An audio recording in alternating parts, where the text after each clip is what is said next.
እጥር ምጥን ቅመም ያለች ታሪክ ዛሬም ደግሞ ቆንጆ አስተማሪ ታሪክ ይዤላችሁ መጥቻለሁ። እስከ መጨረሻው ድረስ ተከታተሉ።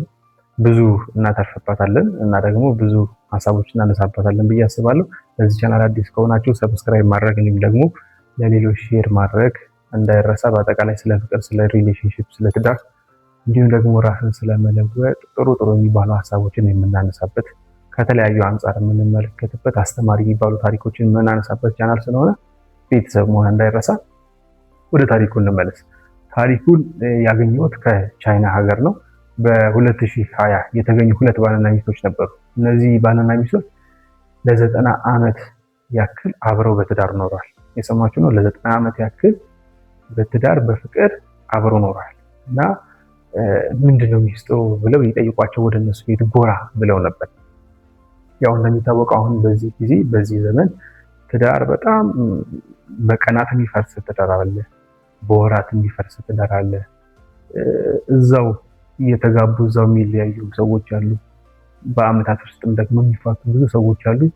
እንዲሁም ደግሞ በአንድ ቤት እየኖሩ ምናልባት ሰው ምን ይለናል ልጆቻችን ምናምን ብለው ደግሞ በአንድ ቤት ውስጥ ሆነው ግን ደግሞ ተለያይተው የሚኖሩ ሰዎች አሉ።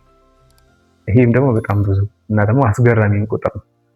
በአንድ ቤት ሆነው ግን ደግሞ ተለያይተው የማይነጋገሩ አልጋ ለይተው የሚኖሩ ምናምን ቤት ይፍጆ ነው የሚባለው። በቃ ቤት ይፍጆ በጣም ብዙ ሰዎች አሉ እና የነዚህ ሰዎች ታሪክ አስተማሪ ነው ብለው አስበው የ90 ዓመታት ያክል በፍቅር በትዳር እንዴት እንደቆዩ ሊጠይቋቸው ጎራ አሉና ሚስትየውን ለ90 ዓመት ያክል እንዴት ኖራችሁ በፍቅር በአንድነት ብለው ሲጠይቋቸው ምን ብለው መለሱ መስሏችሁ?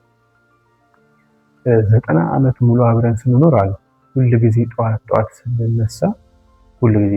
ስንነሳ ሁለታችንም ይቅርታ እንጠያየቃለን ብለው መለሱ እና ማን እንደሚያጠፋ ሁለታችንም ፍጹም አይደለንም፣ እሱም ያጠፋል እኔም አጠፋለሁ እና ማን እንዳጠፋ ስለማናውቅ ሁልጊዜ በየቀኑ በየዕለቱ ይቅርታ እንጠያየቃለን ብለው መለሱ እና ይሄኛው ታሪክ ለሁላችን ለብዙዎቻችን በጣም አስተማሪ ነው። በጣም ብዙዎቻችን ይቅርታ ማለት በጣም የሞት ያክል በጣም ብዙዎቻችን ምናልባት ደግሞ በወንድ ሳይበስ አይቀር ይቅርታ ማለት ልክ እንደ ሞት እንደ ሽንፈት። ይቅርታ ማለት ስላችሁ አጥፍቶ በድሎ ይቅርታ ማለት የማይችል በጣም ብዙ ሰው አለ።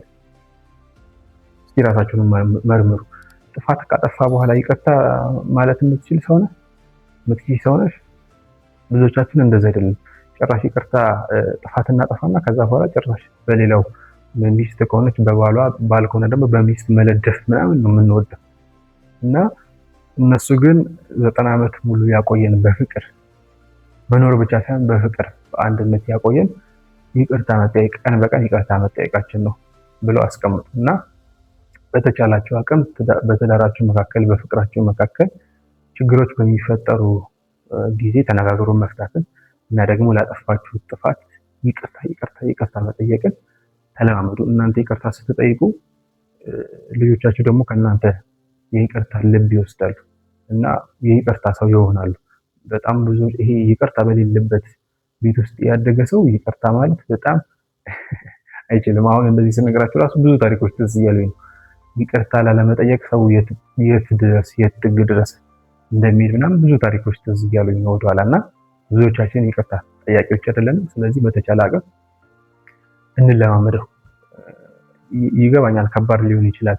በቃ በዛ እንትን ውስጥ ላላደገ ሰው በዛ ማንነት ውስጥ ላልመጣ ሰው ምናምን ከባድ፣ ግን በትንሹ ይቅርታን መለማመድ መቻል ያስፈልጋል እና ደግሞ ያ ልብ እንዲመጣ ከምንም በላይ ደግሞ የእናንተ ልጆች እናንተን እያዩ ስለሚያድጉ የይቅርታ ልብ እንዲኖራቸው ይቅርታ በል ምናምን ሳይሆን አንተ ሚስትህን ይቅርታ ስትላት ይይዙ፣ ሚስትህን ደግሞ ስታጠፋ አንተን ይቅርታ ስትልህ ይመልከት። ከዛ በኋላ እናንተ ምንም መናገር አይጠበቅባችሁ እናንተ የምታደርጉትን ስለሚያዩ ማለት ነው።